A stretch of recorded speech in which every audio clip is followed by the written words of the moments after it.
Cricbuzz Chatter at the end of this test match. Cricbuzz Chatter at the end of this series. Once again, back with DK, celebrating yet another win at the Border-Gavaskar Trophy. Went 2-1 for India. Overall, since the trophy was started, DK, in 1996, it's 2024. I think this result today, though, was expected. That track had gone to sleep. The alarm clock was going, but nobody was listening. It was like one of those just keep put it back and go to sleep. Snooze it. It was on snooze actually. So the fact that only a couple of wickets fell, I think towards the end that became a little inconsequential. So pretty much what we had predicted yesterday. But irrespective of the way this one went, we all tend to put Australia on a pedestal and say, wow, India won the last 4 Border-Gavaskar Trophy series. 2 at home, 2 away, all 2-1. Absolutely. I think it's not surprising at all. You have to get the feeling that India have been playing some real quality cricket against Australia in the last, not just the 4 overall. You were discussing about it on air, the fact that India has actually dominated over a period of time. We won 24 to Australia's 20 in the 58 test matches that was played. So you have to say India have rather raised their game when it came to Australia. Winning home series is great, but also what's beautiful about this stat is we've gone to Australia and beaten them twice, and that's a stat I'm sure you're very proud of, because you keep speaking about as a broadcaster how in 1990 when you went to Australia for the first time, it looked a mountain that is hard to climb. It was 4-0. 99 was 3-0. I remember at that time we didn't have extensive pre-post game shows. It was only me and SMG sitting next to each other. And I said to him one day, after every session we're losing, every game we're losing, I said there was this song from an old Mukesh song, an old movie called Phir Subah Hogi. And I said, will we ever say, Wo Subah Kabhi To Aayegi, Wo Subah Kabhi To Aayegi? And then in 2018, I remember I never go and take selfies with cricketers very much. But there was Jasprit Bumrah there at MCG. And I went and said, Jasprit, you're too young to understand what I'm feeling, but I want a selfie with you because I didn't think I would be seeing this moment here. But that was only the second. Then India won again. Then 2021 was, of course, the greatest win. So it's fantastic. There is a reason Australia keeps saying Ashes and India. I think it should be India and Ashes for them to win their next big one. Just looking back at this test match, though, I think too much of it is dominated by the track. I thought we went a little too far on the other side. To an extent, you have to say no, because you get the feeling 3 days was things happening too quick. So much talk about the pitch, and then you land up in Ahmedabad, and it was in many ways anticlimactic. You were like, wow, okay, hopefully this produces a result, and you can see just the 22 wickets to fall in 5 days. And we didn't lose any play either. There were 400s. Khwaja, Green, Shubman Gill was excellent, but you could see why Virat Kohli got all the accolades and honors. There's an emotion attached to Virat Kohli there as well. I thought probably the standout performance of this match actually came from a bowler, with Ravichandran Ashwin taking 6 wickets on this track. I thought it was fantastic. And both Ashwin and Jadeja throughout the series were fantastic. Let's quickly look at, DK, if you don't mind, let's look at the 4 test matches in this series. You did all 4. I was with you for a couple of those test matches. And the first one, I thought India has outplayed Australia completely. And I remember saying in that test match that I've never seen an Australian team come to India and be ready to lose. Just being carried away by the conditions and saying, oh my God, it's going to turn and it's going to be like this. We leave out Travis Head, we'll look at stats, we'll decide who's going to win. That is what Australia did to other teams. True, very true. I think the first match was one which came very premeditated with their mindset. This is how the pitch is going to be. So this is the kind of 11 we're going to say. And they were blown away straight out up front, you have to say. Interestingly, there was a point in the middle when they were bowling that they had those 5 wickets and they thought maybe can we make a game out of it. But then Akshar Patel had a lovely partnership with Jadeja and just put an end to all the doubts that Australia could have had, and increase the doubts for Australia and put a doubt to anything that was going to happen anti-India for that game. And it was what was amazing is at 3 days, 2 days had gone, and third day, and we got the feeling that it's going to be a 4-day test match with how it was panning out, and they got out in under a session, and you were like, wow, no, that went really quickly. Twice they got out in 31 overs. I thought that test match, in my view, produced the innings of the series, which was Rohit Sharma's 100.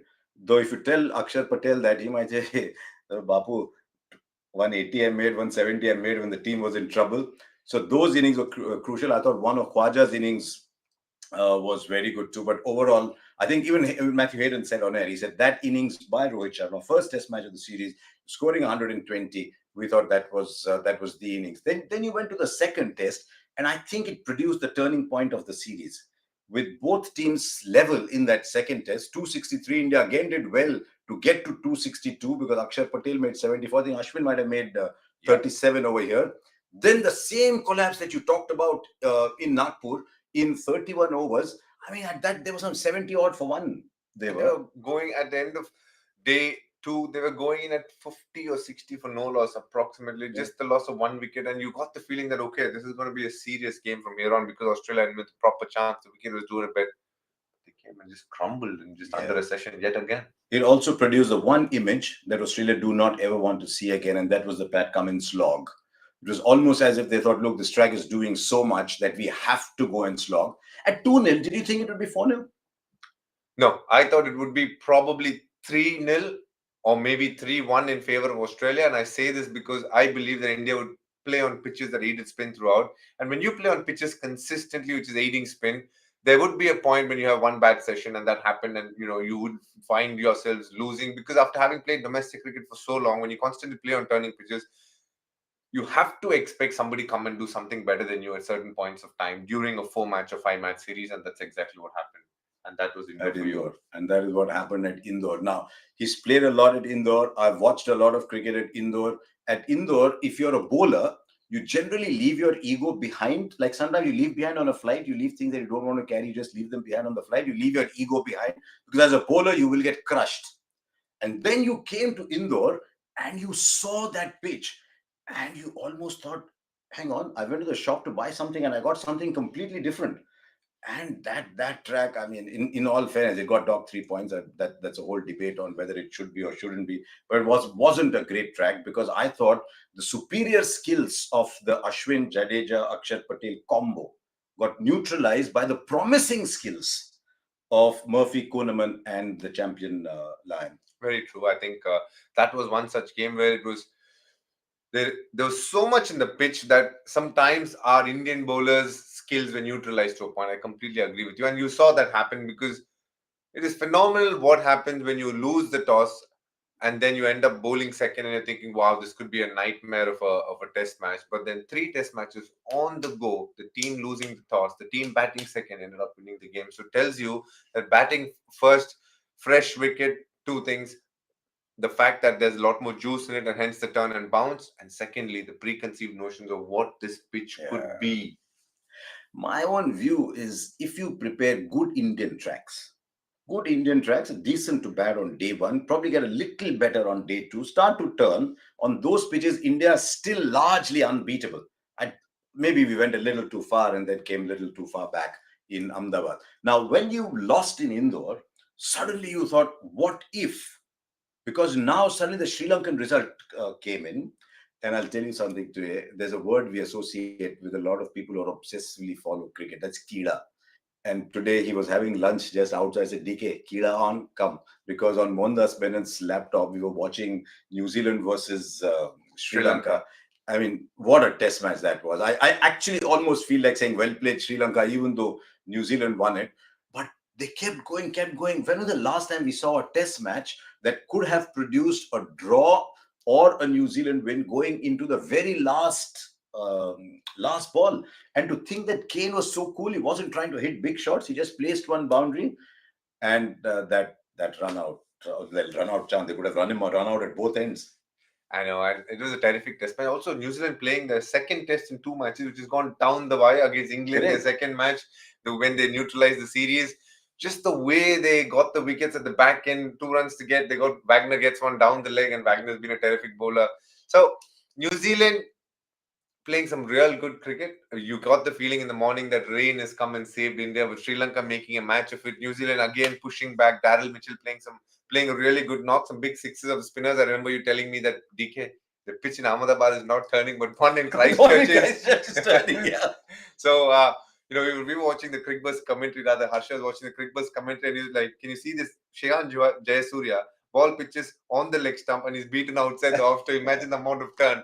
So these are the conversations we were having. And Another Jayasuriya, no? Prabhat Jayasuriya, sorry, Prabhat Jayasuriya. Um, and it was a good test match, but it was really nice to see Sri Lanka give the fight back. And this is what context gives. There's a Test Championship final, hence two teams fighting for a place in the team. One team playing in India, but the other one playing in Sri Lanka with a minute chance, but they made the most of it. And I think that's good on ICC to have a World Test Championship. Around that time, one of our producers here on this Cricbuzz sent a WhatsApp message saying Kane Williamson moves to Gujarat Titans, sends good news from New Zealand to Ahmedabad. So that's how it ended, actually. Now, Australia and India. India is the only team to have qualified on both occasions. Australia should have qualified the first time too. So if you actually see over a 4-5 year period, these have been the best two teams, not only in this 2 year period, but across the two. Australia didn't qualify last time because of an overrate issue. They lost 4 points because of an overrate issue. That's how New Zealand went in. But actually, to be completely honest, before this series started, I was never in any doubt that India is going to be in the World Test Championship final.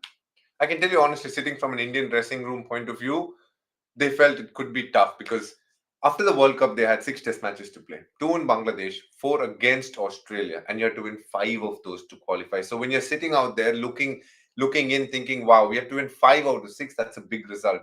Bangladesh very strong at home. They pushed India in the second test match. And if you remember, somebody was pushed up the order and he batted and made a 40 in that test match.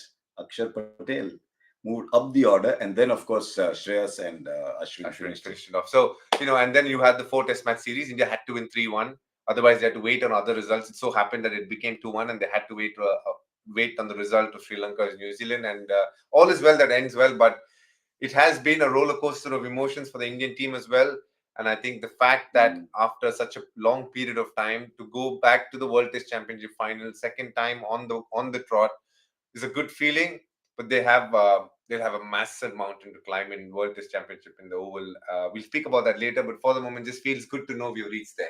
I just hope the fact that there is snow in March doesn't mean it's going to be a very cold summer, because Oval is a lovely batting surface. When the sun is beating down, it's a great place to play cricket. Nice hard surface, big square, value for your shots when you hit hard into the square. But I only hope it's not too cold. It's very early in the England season, because they're playing this June 7 to 11 because the Ashes are on after that. It's been a good year so far, 2023. I mean, sometimes I think when I follow social media, I think we come too hard on ourselves. We are constantly saying, but we didn't do this but we didn't do that. I think as a nation, we need to be proud enough to say, you know what, we actually did well. How many teams can say this? T20s, you beat Sri Lanka. ODIs, you beat Sri Lanka and New Zealand. T20s, you beat New Zealand again. Tests, you beat in Australia. I mean, I know there's been the odd game dropped here and there, but very few have this kind of dominant record. Very true. I think if we're not proud of the kind of cricket team India is playing now, and remember, we're missing a key player in Jasprit Bumrah for some time now. We've had the odd injury here and there, but still rotating players, getting the kind of results we want. Because unlike other countries, we drop a series and it becomes big news. And over a period of time, since 2000, the stat was put out, we've played 38 series, the only team to win 30. And that's a fabulous record to have. Fabulous record. I just hope. Guys, here's a little request from all of you, seen a little bit of life. Let's not get too negative about everything on social media. I posted a great picture today of Kane Williamson really stretching. He's not the tallest man in the world. He was stretching as much as he could. And immediately I started getting full snide remarks about the 2019 World Cup, about the women's games.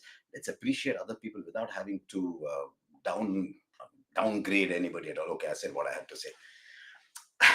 It was a good day for India in many other ways, because, of course, you won the Oscar for the best documentary. I'm delighted that you won it for the documentary, because a lot of documentary filmmakers often work in anonymity. They work with great passion because they believe in what they're filming. So I was very delighted. Have you seen it? Yes, the Elephant Whisperers. I want to take this opportunity to wish Gunit Monga is the name. 2 women held the production, the first ever Indian production, and Kartiki, or the second name I'm missing, some Johnson. I'm just missing the second name, but kudos to them, because the first Indian production house to win an Oscar. I think that's something to be really proud of. RRR becoming the second. Such a lovely song, but just an Indian documentary based out of South India about the elephants and obviously their masters. a lovely documentary that if you haven't seen it, please do see it. It's a beautiful documentary, and some I was so happy this morning that we're obsessed. We have such a great um cinema industry in India, but we somehow obsessed with this Oscar. And good, A.R. Rahman put his foot there for the first time many years ago, and it is Now great MM to Cream, see it. but now he's called he's not MM Cream anymore. Uh-huh. He calls himself Kiramani. Kiraman. Whatever. Same. So well done, guys. The reason I brought this up in the middle of it all was there was not to today. There was one highlight. Then there was towards the end of the game when Cheteshwar Pujara came into bowl. Ashwin has tweeted saying, "Ab kya main apna kaam chhod दूं kya?" Standard line, whatever. But the big discussion around when Cheteshwar Pujara was coming into bowl was whose action is more unique, Pujara or DK? I have a slightly better action than him. That was absolute rubbish for No. Pujara ball. Please. Listen, you're going to meet him again. Yeah, I have to tell him that to him on his face. That was absolute rubbish. He turned and he spun more than the ball did. But one of the leggies he pushed through also quicker. What after that? The ball had lesser revolution. He had more revolution trying to bowl it. Listen, Puji, we both love you to bits, love your batting to bits, and enjoyed your bowling. Enjoyed your bowling. We love your batting to bits, but think about bowling again. Think twice, think thrice, but the fourth time drop the idea. Don't bowl.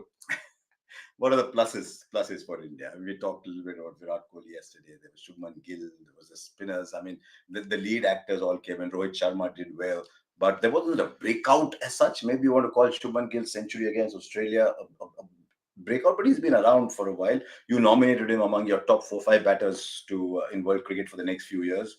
Harsha, we have to understand, unlike other situations in Team India right now, I think to cement a place in your side is becoming really hard. Let's take a case in point of Shubman Gill. He did well in New Zealand. He was not picked for Bangladesh because they rested him for some strange reason. And in that opportunity, Ishan Kishan gets a double hundred. So the next time he plays as an opener, he has to make it count because everybody's saying Ishan Kishan has got double hundred. So Shubman Gill walking into a ODI series after getting 100 in the previous series feels like he's second in line now. So you have to get the runs. And similarly, he is 100 in Bangladesh got left out because KL Rahul was playing. So it's not easy. So he has to be the breakout star because you have to say at this point of time he has sealed his spot in ODI cricket and Test cricket. T20 is always, again, he's got 100 there as well. But I would still say some time to go before he makes it his own. But for the moment, Shubman Gill has definitely been the breakout star when it comes to batting in this series. And also Akshar Patel. I mean, without his batting, we wouldn't be 2-1. Let's not forget it. I think his bowling was good. Nothing great this series, but his batting was phenomenal. I think his batting overshadowed his bowling. Right. My producer is now telling me, hang on, stay with the rundown because you're talking about Nattu and everything. So, yeah, okay, we take questions from you. Let's take one of the questions from you because I think that relates to one of the points we wanted to talk to you as well.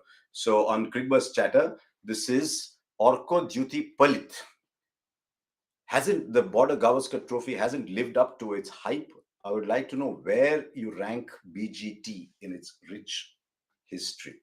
Orko, I'm going back to 1996. There was a fabulous series in India in 98, which India won. Tendulkar's 155, Lakshman coming out and playing those great shots. It is impossible to match 2001 and 2021. Those two will not be matched. There was emotion around 2018. You cannot have emotion every time. I think it had its moments. It probably won't go down as the greatest Border-Gavaskar Trophy of all time, but it had its moments. Yeah, 100% agree with you. As soon as this question was asked, the first thing that came was definitely not in the top 3 of the Border-Gavaskar Trophy. But not a very boring series. I mean, come on. No. We did well in the first 2 test matches. Yes, it was short, but it was sharp and sweet. And the third test match, they came back all guns blazing, which nobody had predicted. And that's what makes the series really special. It was good to see Australia come back. Even in this test, they put a real good front foot and said, we are going to come back. But the pitch didn't give them anything to do with. So, credit to the Australians, but India was a better team overall in the series. But in the hierarchy of where it stands among the Border-Gavaskar trophies, definitely not in the top 3. Yeah, I agree with that. But there's a reason as well, why India in India is so difficult to beat. And part of it is the balance. Of course, if your batters are playing in good home conditions that they are aware. But to me, the biggest single contributing factor is the balance to the side. If your wicketkeeper bats, he can bat anywhere to 6, 7, and 8 because you've got three spinners, all of whom can utilize the conditions well. Maybe you should have had a wrist, he might have made a difference somewhere. All three of them bat. And you saw in this series at crucial times, Ashwin was involved in one partnership, Jadeja was involved in two, and Akshar, Akshar, what average? 88 at number 9. At number 9. Second highest run getter. There you go. So so is it, apart from those three, do you think there's any other factor? Because I think those three just kill the game for the opponents. I mean, that is the biggest deciding factor. Just before the series as well, Manas Labuschagne, what makes India so special? And he said this exactly what we're talking about. The fact that you get 6 wickets and you know there is another couple to come after that. And they are proper batters at that stage. Nathan Lyon said that there are no more tail enders. Please get it right. They are proper middle order batsmen batting deep in the order. And that's a long middle order. That's exactly good call. He said it's a long middle order. And among those are two people who made a lot of test hundreds. We're not even talking about Akshar. Jadeja has made big hundreds. Ashwin has got 5 hundreds. Look at that, 297 to Virat Kohli. To be fair, 186 of those came in one innings. But Akshar Patel is there at number 2 in that list. So I think we must all say, Bapu, well played. The only person to get 350 straight away. Yeah. That is a phenomenal achievement considering where he bats. He was not out in both the innings in indoor test. And forget the scores. I think leave the results out. Just the confidence he had in defense on turning tracks. Yeah. As a batter, when I looked at it, he was without doubt, like we spoke yesterday, the best Indian batter in this BGT series by a distance. Okay, now Ashwin's not getting younger. Jadeja is not getting younger. He looks young, but he's not getting younger. One is 35, one is 33, 34. Yes. How long do you see them going? Oh, that's a tough one to answer, only because it's very hard for me to say how long they will keep going, but you do get the feeling Ashwin is at the back end. There is no doubt about it. Does he have another World Test Championship cycle in him? Is the question that he needs to answer. Again, being the highest wicket taker, I'm sure he'll fancy himself. Another interesting case study, I know you're speaking about Jadeja. I think Jadeja definitely has another 3 years in him without a shadow of doubt. For me, is Pujara. I think he's come back. He's just gone under the radar a little bit, but has his performances been up to the mark? I would say no. I think it's been quiet because Virat Kohli is so famous, so popular, and constantly under that spotlight. Sometimes we miss other performances, highlight some performances which have been good. We missed that as well. But on this side, I think Pujara has been quietly going under the radar. But the fact is that he hasn't got 100 for a long, long time. And batting at number 3 in this series, again, he's batted in 5 innings, just 140 runs in 7 innings, maybe 6 innings, if I'm right. 140 runs. How does that sit with you? He's a very proud player, Pujara. And he's set high standards for himself over the years. He's been brave. He's played big scores. But I think he will agree that he had a couple of moments in this series. But Pujara will look back and say, in Indian conditions, I should have got more. And I mean, we spoke to him after he got out here, and he said he was kicking himself because this was the track for Pujara to go to sleep and score runs. So, there's a few things to do. One last thing before we on that WTC before we go. India's balance we talked about will change completely, and I think India have a slight issue there. Siraj good, Shami good. We're a little concerned about Umesh. Didn't look 100% fit in this game. No Prasidh Krishna, of course. No Jasprit Bumrah. Will Unadkat come back into that side?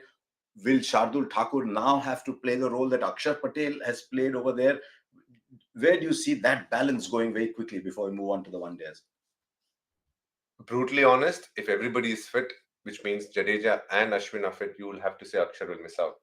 It's a fact. I think Shardul will take his place. One of those two might miss out if it's very overcast in green conditions there. Absolutely, rightly so. And if I have to be very honest, I think the last time that's where the Indian team made a mistake in playing both spinners and they didn't bowl them much. So I think it's a one-off game. You can't look at it in the bigger scheme of things. It's a year-ending match for... It's a year-ending match for, in many ways, a lot of the players in terms of Test cricket. It starts a fresh cycle. So you have to go into that game saying, what is my best 11 to win that game? And if that means leaving one of Jadeja or Ashwin out, so be it. And we've always seen Jadeja gets a nod ahead a lot of the time because he can bat a bit better. And also, let's not forget, I think KS Bharat has had a tough series with the glove, so he will be under the scanner as well. Last question on this series, and I'm going to put you in the hot spot for that.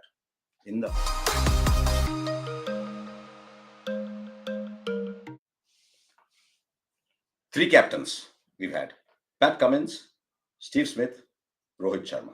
What do you make of Rohit Sharma, the captain, Steve Smith, the captain? Rohit Sharma, the captain, good. I thought he handled his resources really well. There's constant debate about whether Akshar was underused, but I will still say he bowled a lot of overs, didn't pick up as many wickets that would give the confidence to the captain, saying, "Here we go." When you have two premier bowlers like Ashwin and Jadeja getting man of the matches in both, and Ashwin bowling brilliantly in consistently through the series is very hard, understandable. I think he led really well, didn't let the game slip at different points of time.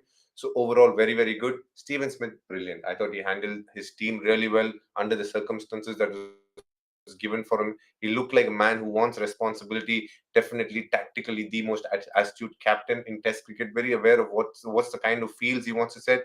Thinks like a batsman, sets the field accordingly. So a really good captain, very good job on this Test match. Okay, I've got some questions for you.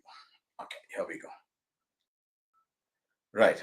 Who, in your view, was player of the match today?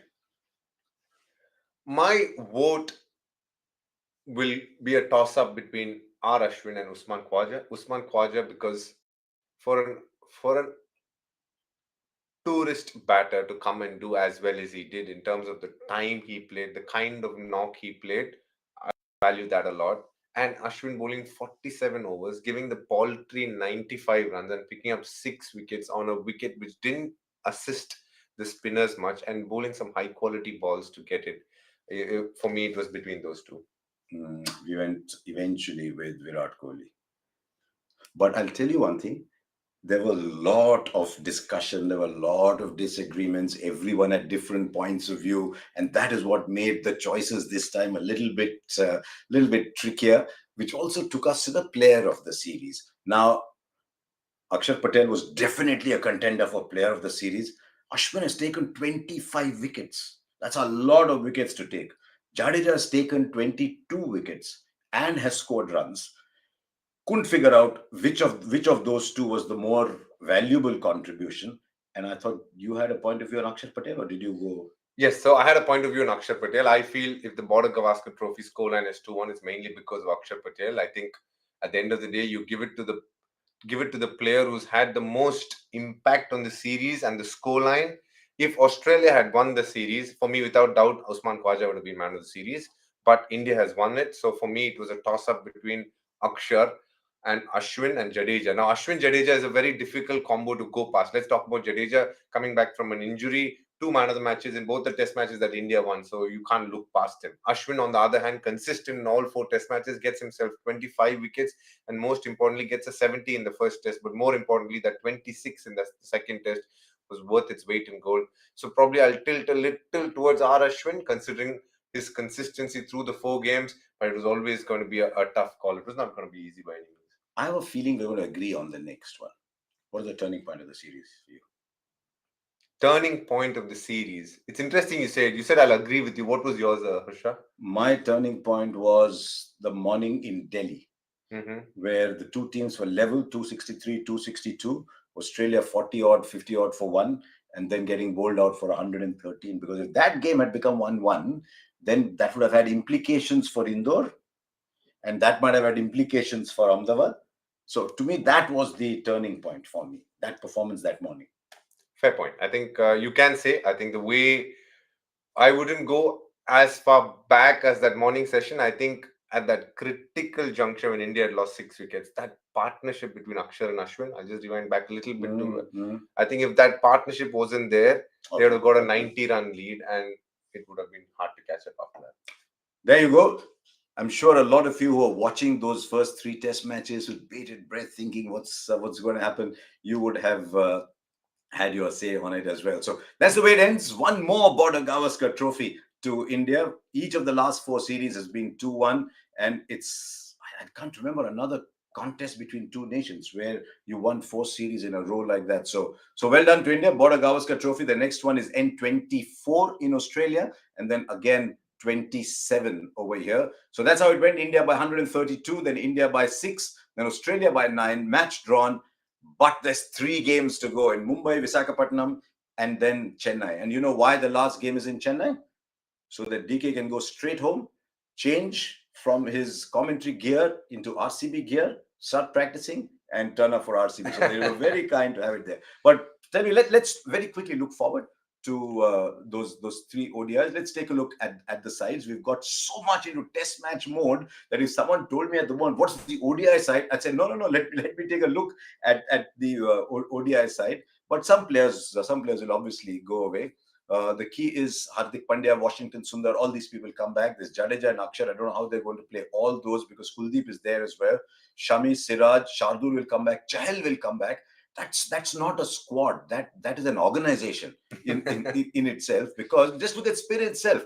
You've got Chahal, you've got Kuldeep, you've got Akshar, you've got Jadeja, you've got Washington Sundar. Probably two of those, maybe at best a third. Shreyas Iyer, I'm not sure will be available, but you've got two keeping options there. How are you looking at this series? So it's going to be Rohit Sharma and Shubman Gill to open, Virat Kohli at 3. If Shreyas Iyer is not available, then it has to be Surya Kumar at 4. And then the rest will follow with Jadeja, Hardik Pandya. Washington Sundar has done really well. Yeah, I think that's the only debate there because the only spinner, if they start with one, has to be Kuldeep. He's been doing really well in the recent past in the last few games. The fast bowlers, you get the feeling it will be Siraj, Umran Malik. Yes. And it'll be a toss-up between whether they want to go Unadkat or whether they want to go Shardul Thakur. That's the call they want to take. Or Shami for sure. But why I've left out Shami is only because he's played so many games. Do they want to rest him? So that will be the only thing. But I do feel a lot of the gaps have been filled by Team India. They're coming to a point where they're very sure of what's the squad they want to have, barring one or two names. And the biggest dilemma for them would be going into the World Cup. They will have a Jadeja. So it's going to be, do they want Akshar Patel as the other all-rounder or Washington Sundar in that 15? Because, unluckily, there'll only be 15 in the main squad. So that will be the biggest question for them. KL Rahul is first choice wicketkeeper. For sure. And he bats at 5. Yes. Because I quite like the idea of KL Rahul batting at 5. And then you've got Hardik Pandya coming in at 6. And then you can pick 5 bowlers after that, which allows Umran Malik to be part of a 6-bowler setup as opposed to a 5-bowler setup. Correct. Because the way he goes, some days he will be a little more expensive. So you can use him as a 6-bowler setuup. Definitely. And that is the role that Hardik Pandya plays so well. So having said all that, I think the first match alone, Ishan Kishan will open with Shubman Gill because Rohit Sharma is not available. Hardik Pandya will be leading it. He's not. So you will find that one straight swap. But once Rohit comes back, I think he'll open along with Shubman Gill. As I said, most of the holes have been filled. They'll just wait on a couple of players' fitness heading into the World Cup. One would be Bumrah. I think that's going to be touch and go. And Shreyas Iyer, we don't know how serious the injury is. So that time will tell, I guess. Yeah. Okay, let's take a look at the Australia squad very quickly because I think there are some specialists in there as well. We're told Warner will come back. Smith has been here. Carey's been here. Hanscom's been here. Head, Labuschagne. Agar will come back. They treated him very, very strangely. Cameron Green, Cummins, Boland, Hazelwood comes back. They've retained Lance Morris and the others in their Stark, Koeman, Swepson. So what they've done really, if you look at this side, they've just said, okay, we'll get a couple of people coming back. Ashton Agar will come back. David Warner will come back. But largely, let's play with this squad.